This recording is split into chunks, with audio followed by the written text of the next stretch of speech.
Essa frase que Jesus falou na cruz, nós entendemos como está consumado. Eu vou ler os 4 evangelhos, um versículo de cada evangelho, que como cada um dos evangelistas citam o final, o momento em que Jesus expira, que Jesus morre. Mateus diz assim, Mateus 27:50 diz assim: de novo bradou Jesus com grande voz e entregou o seu espírito.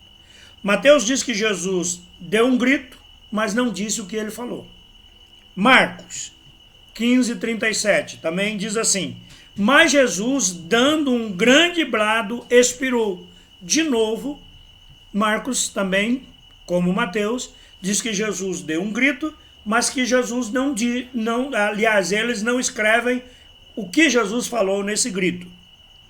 Lucas diz assim, Lucas 23:46, Jesus, clamando com grande voz, disse: Pai, em tuas mãos entrego o meu espírito.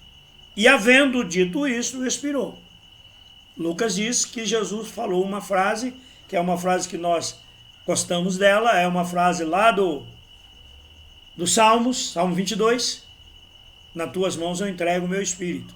Ou seja, eu confio que o Senhor vai cumprir a sua parte. Eu fiz a minha, agora eu confio que o Senhor vai fazer a sua parte.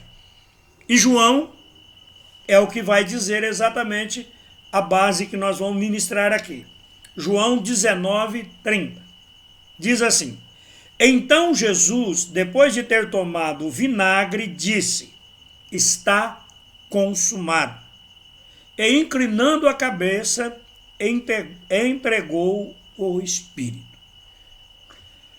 Morreu. Antes de morrer, ele disse: está consumado. Quando nós ouvimos a palavra consumado, nós entendemos que está feito. Está pronto. O que tinha que ser feito já foi feito, acabou, está consumado. Mas se nós formos buscar referências de Jesus, nós vamos entender algumas coisas. A primeira coisa que nós precisamos guardar no coração é que o Novo Testamento ele foi escrito em grego. Tem uma razão para isso. A razão é que grego era uma língua que era falada em quase todo o mundo. Uma vez que o evangelho fosse anunciado em grego, todo mundo leria, todo mundo veria. Então, como Jesus tinha dito que era para pregar para todo mundo, nada melhor do que usar o grego. Mas a linguagem que Jesus falava, lembre-se, Jesus é judeu. Jesus vivia na Judéia, vivia em Israel. Então Jesus falava a linguagem que eles falavam lá naquele tempo. E qual era a linguagem que eles falavam naquele tempo? Eles tinham duas linguagens muito parecidas.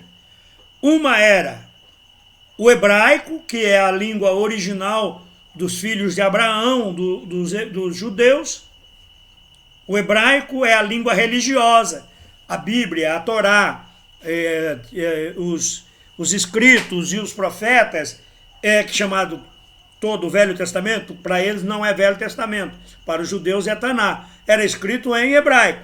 Então eles falavam hebraico, mas a linguagem corrente naquele momento, para os judeus e para aquela região, era o aramaico, que é muito parecido. Então eu trouxe aqui para vocês o seguinte: a palavra que foi traduzida para nós como está consumado, no grego é tetelestai. Está consumado, está feito. Essa é uma das traduções. Todavia, essa é uma palavra usada em negociações. Quando a negociação era encerrada, que estava tudo certo.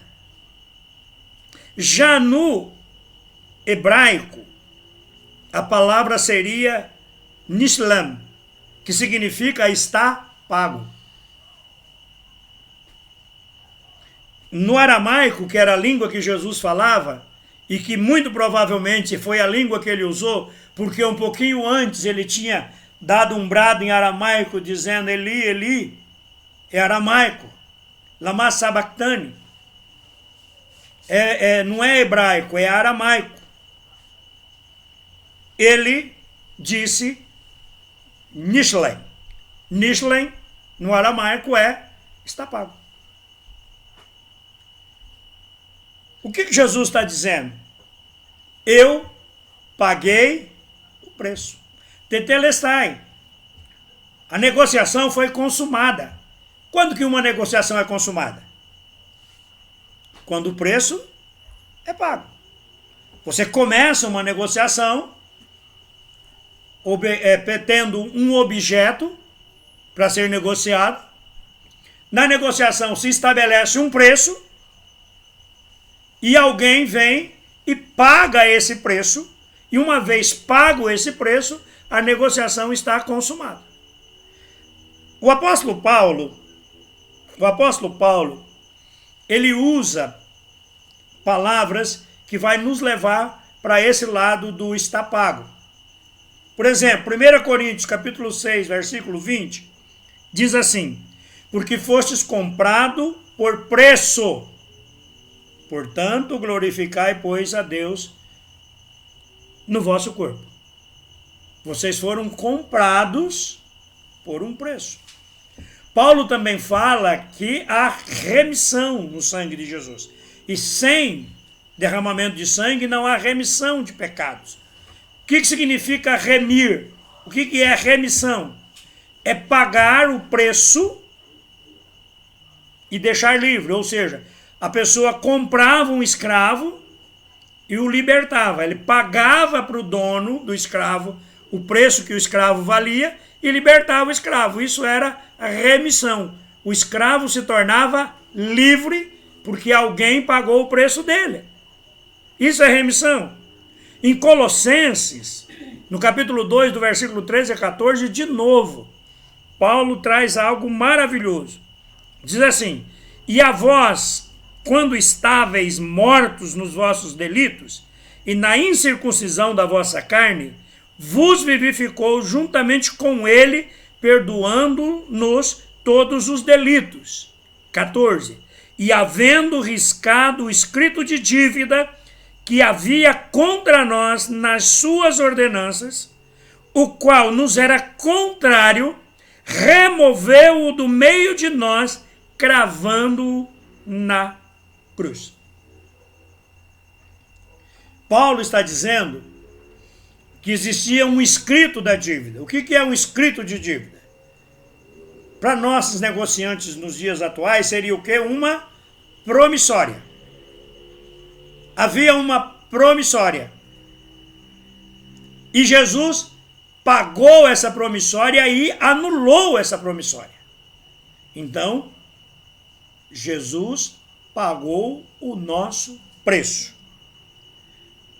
Ao que se referia Jesus ao dizer que tinha sido pago? O que Paulo quer dizer, ou ao que Paulo se refere, quando ele fala que a promissória que havia foi riscada? Vamos lá. Primeira coisa. Nós precisamos olhar para a história da humanidade, para a história do mundo, para a história do universo, pelo que a palavra de Deus nos ensina.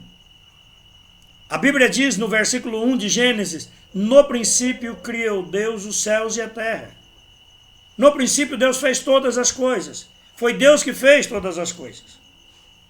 Em Jó, nós vamos ver que Deus cria os anjos.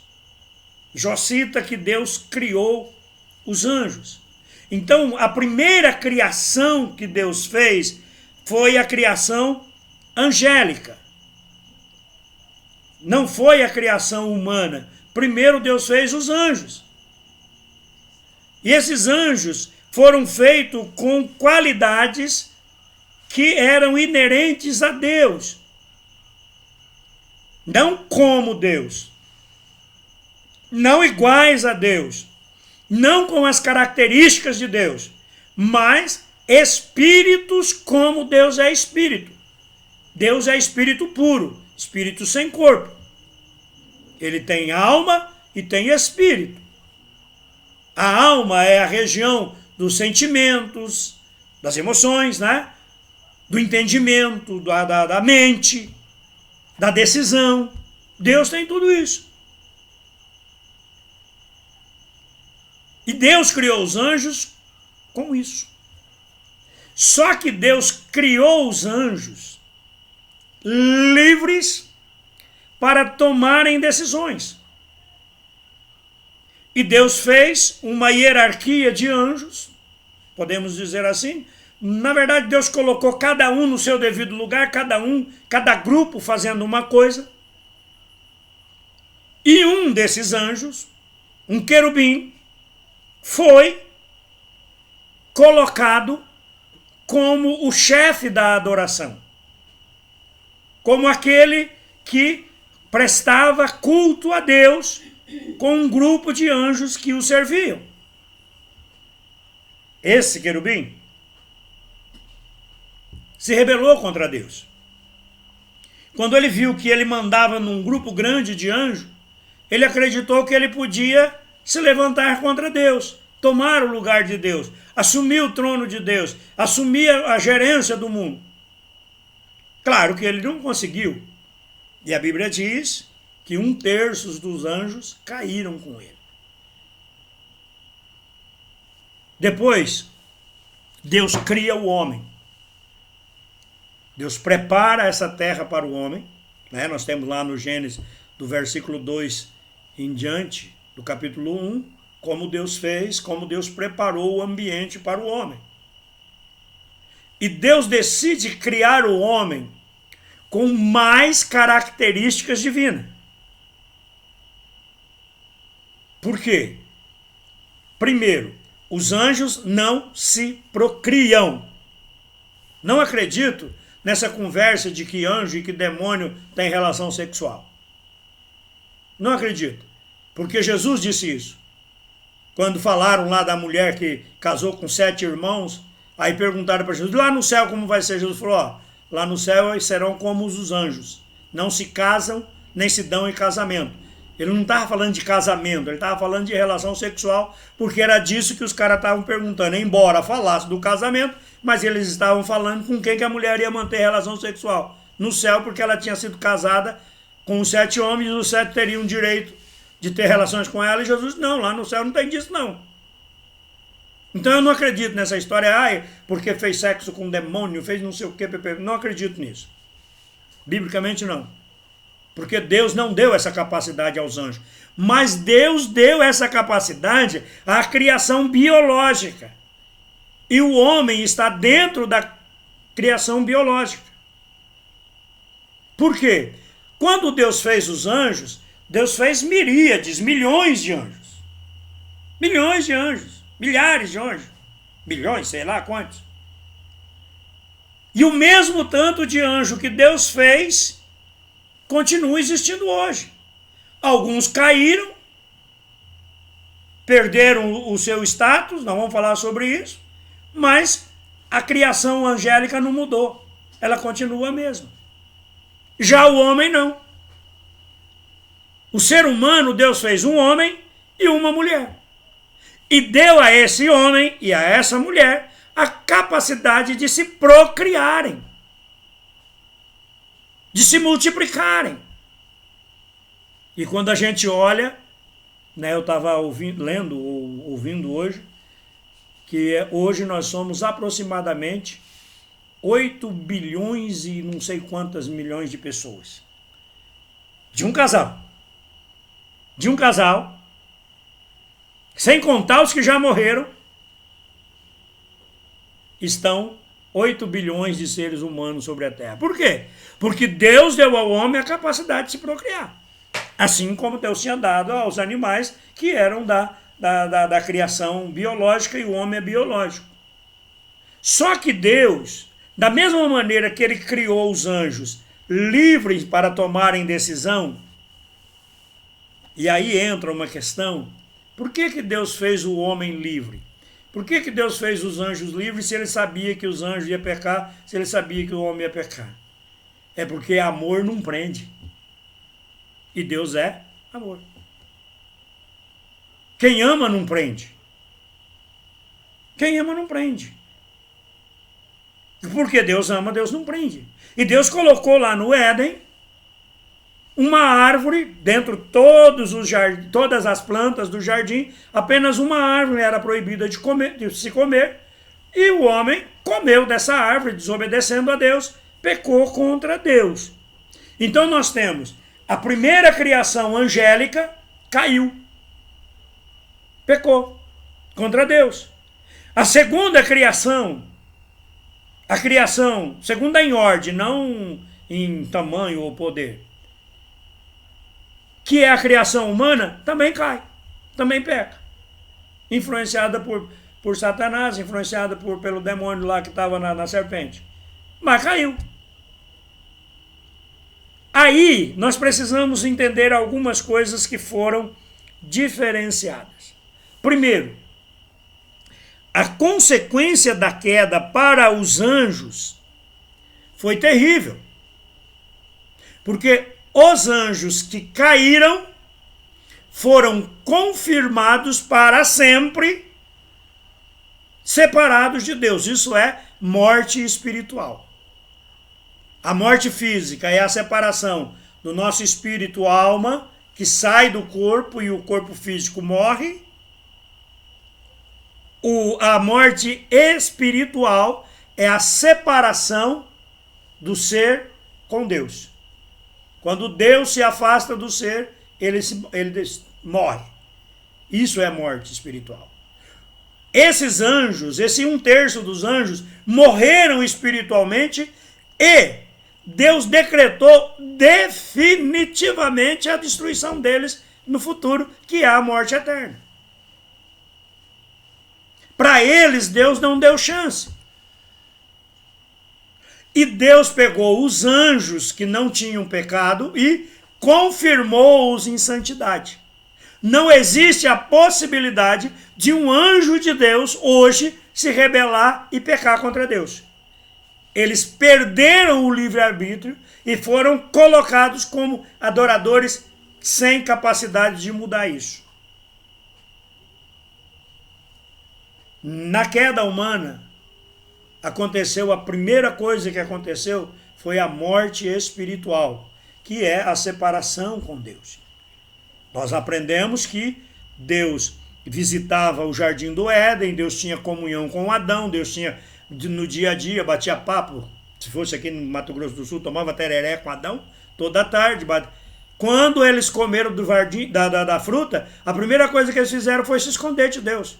Como é que você se esconde de uma pessoa que é sua amiga, que vem te visitar todo dia, que vem bater papo?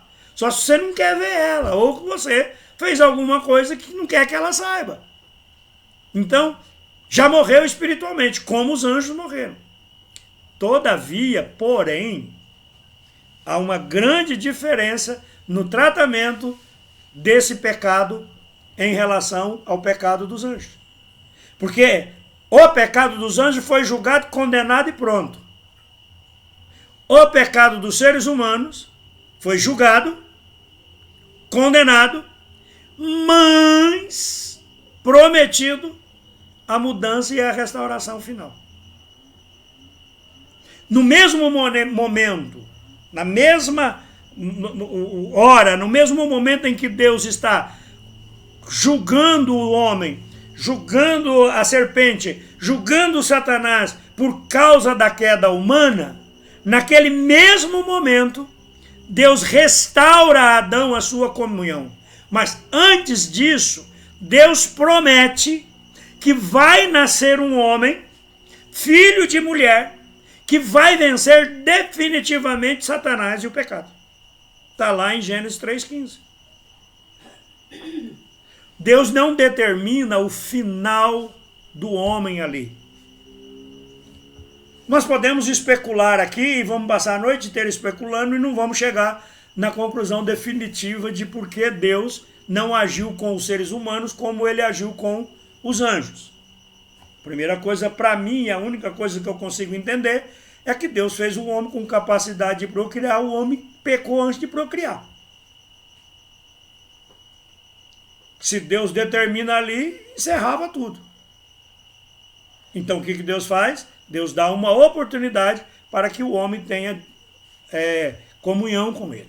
E aí, durante o período de todo o Antigo Testamento, nós vamos ver Deus lutando para trazer o homem para a sua comunhão. Deus restaura Adão. Adão e Eva se escondem de Deus porque se consideram nus, viram que estavam nus, fazem uma roupa de folhas de árvore lá, da figueira. Não resolve nada, porque figueira não vai funcionar, vai estragar. Aí Deus mata um animal, faz roupas de pele, ou seja, dá a eles vestes de salvação, volta o homem à comunhão com Deus, mas exige que o homem pague o preço do que aconteceu. E aí há um decreto de Deus. A alma que pecar, essa morrerá. A alma que pecar, essa morrerá. Esse é o preço. Qual é o preço do pecado? A morte. O apóstolo Paulo em Romanos diz, porque o salário do pecado é a morte. Da mesma maneira, embora Deus tenha dado uma chance para o homem e não tenha destruído a humanidade ali, o homem está impossibilitado de resolver o problema. Porque o homem não tem capacidade de voltar a Deus. Por quê? Porque ele está morto, espiritualmente. Como que um morto vai tomar decisão? Como que um morto vai fazer alguma coisa para mudar a história? Tanto que nós vemos aí, as pessoas nascem, são criadas na igreja, e o que elas fazem? Abandonam a Deus, alguns, né? A maioria, infelizmente. E alguns se revoltam contra Deus de uma maneira terrível. E tem pais que os evangelizaram, pais que os criaram no caminho do Senhor e eles não conseguem viver. Porque eles não nasceram de novo e nós vamos falar sobre isso lá na frente. Agora presta bem atenção. A alma que pecar, essa morrerá. Deus diz isso para Moisés. Moisés fala, Senhor, é o seguinte, se o Senhor matar esse povo aí, o que vai adiantar? O Senhor tirou eles dos Egito para matar no deserto? Faz assim, salva o povo e risca-me o nome do livro da vida. O que Deus falou? Não é assim, Moisés. Aquele que peca é o que morre. Deus estabelece um meio de salvação através de sacrifício, através de uma coisa, de outra, preparando o caminho para a solução final. Aí quando a gente chega no começo do Novo Testamento, a Bíblia diz que na plenitude do tempo, ou seja, na hora certa, Deus enviou seu Filho. Deus Filho se faz homem, é fecundado um óvulo de uma mulher com a natureza de Deus Filho esvaziada dos seus atributos incomunicáveis. Essa mulher, Maria, gera um homem, um ser humano, diferenciado. Qual é a diferença que o ser humano Jesus, ao nascer, tinha do ser humano Wesley quando ele nasceu? O ser humano Jesus não tinha a semente de Adão, que é a semente do pecado, aquilo que hoje em dia alguns chamam de pecado original. Porque o homem pecou e ele gera filhos debaixo do pecado. Jesus não tinha isso. Jesus tinha uma natureza humana como Adão e Eva tinham antes do pecado. Uma natureza aberta para decisões. Responsável. Tanto que Jesus, a Bíblia diz, que ele sofreu, padeceu, ao decidir cumprir a vontade de Deus. Ao decidir obedecer a Deus. Ele vive 33 anos e chega o momento de cumprir aquilo que Jesus falou lá em Gênesis 3,15. A semente da mulher vai destruir a cabeça de Satanás, mas vai ser também ferido em seu calcanhar por Satanás. Do que Deus está falando? Deus está dizendo que através do sofrimento de Jesus, através da morte de Jesus, Satanás e o pecado serão destruídos. Aí quando Jesus está para morrer, viveu como homem, 3 anos e meio, pregou, ensinou, preparou-se para o momento de Deus, chegou o momento, o pecado da humanidade cai sobre ele logo depois da ceia, e ele vai para o jardim do Getsêmani, e lá ele entra em agonia perante Deus, mas ele decide ser obediente, mesmo estando cheio, carregado com os nossos pecados. Ele é preso, passa toda a noite sofrendo, passa uma manhã de sofrimento, ele é levado, pregado na cruz, e ali pregado na cruz, ele fala algumas palavras como perdoa-lhes, eles não sabem o que fazem, Deus meu, por que me desamparaste? Na verdade te digo hoje, estarás comigo no paraíso, nas tuas mãos entrego o meu espírito, e tetelestai, Dishlem, está pago, está feito.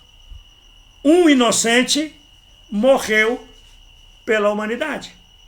Assim como Adão pecou como representante da humanidade e levou a humanidade à morte, Jesus não pecou e morreu no lugar daqueles que estavam mortos em pecado. É por isso que Paulo diz, foi paga a promissória, ela foi cancelada. Para que eu e você possamos assumir essa bênção, a única coisa que nós temos que fazer é receber o Evangelho e receber a Jesus como Senhor. Nós ouvimos falar que Jesus passou por isso. A fé vem ao nosso coração, nós nos abrimos e nos rendemos a Jesus. No momento em que nós nos rendemos a Jesus, o Espírito Santo vem e nos crucifica em Cristo. Quem é crucificado, o que acontece com ele? Morre. É por isso que Paulo diz, estou crucificado com Cristo, estou morto. Não vivo mais eu morri. É por isso que Jesus não mandou pegar ervas amargas. Você morreu, você não tem mais lembrança do passado. A sua vida acabou, não tem mais significado. Só que eu e você precisamos trazer no nosso coração essa palavra de Jesus. Está pago. Foi pago o preço. A alma que pecar, essa morrerá. Mas Jesus morreu no meu lugar, então o meu pecado está pago. Eu não tenho que morrer mais por causa do pecado. Fisicamente eu vou morrer, mas eu vou viver eternamente com Deus. A morte eterna não tem mais poder sobre mim. E não é o que eu faço, é o que Jesus fez. E quando Paulo, aqui em Colossenses capítulo 2, versículo 14, ele fala do escrito da dívida, irmãos, isso aqui tem um significado tão tremendo que às vezes a gente tem até vergonha ou medo de falar. Presta bem atenção. Para quem a gente devia a nossa alma? Para o diabo? Não. O diabo é só um cobrador malandro que tem por aí. A gente devia para quem? Para Deus. Olha o tamanho disso aqui. Pastor, isso é uma heresia. Não, claro que não. Está escrito. Quando Jesus pagou a minha dívida com Deus, o que aconteceu? Eu passei a não dever mais para Deus. Eu não devo mais a minha vida para Deus. Porque eu morri em Cristo. E Jesus pagou esse preço que eu era obrigado a morrer fisicamente e ir para o inferno. Deus não pode me jogar no inferno. Porque Jesus já foi no meu lugar. Deus não pode jogar aquele que nasceu de novo no inferno. Aí, né, os irmãos que são calvinistas dizem assim, ó, tá vendo? Essa é a segurança da salvação. Uma vez salvo, salvo para sempre. Eu não penso bem assim. Eu acho que existem algumas exceções, a questão da apostasia e tal. Não vou entrar nesse assunto. Mas está certinho. Deus não pode pegar a minha vida, que foi coberta pelo sangue de Cristo, e dizer assim, ó, por que você usou bermuda? Não, você não pode entrar no céu. Por que você usou barba um tempo? Você não pode entrar. Não, você está fora. Mas e o sangue de Cristo? Não foi pago o preço? Deus não pode pegar o meu pecado do passado, aquela vida podre que eu vivia, e falar assim, haha, tá aqui, ó.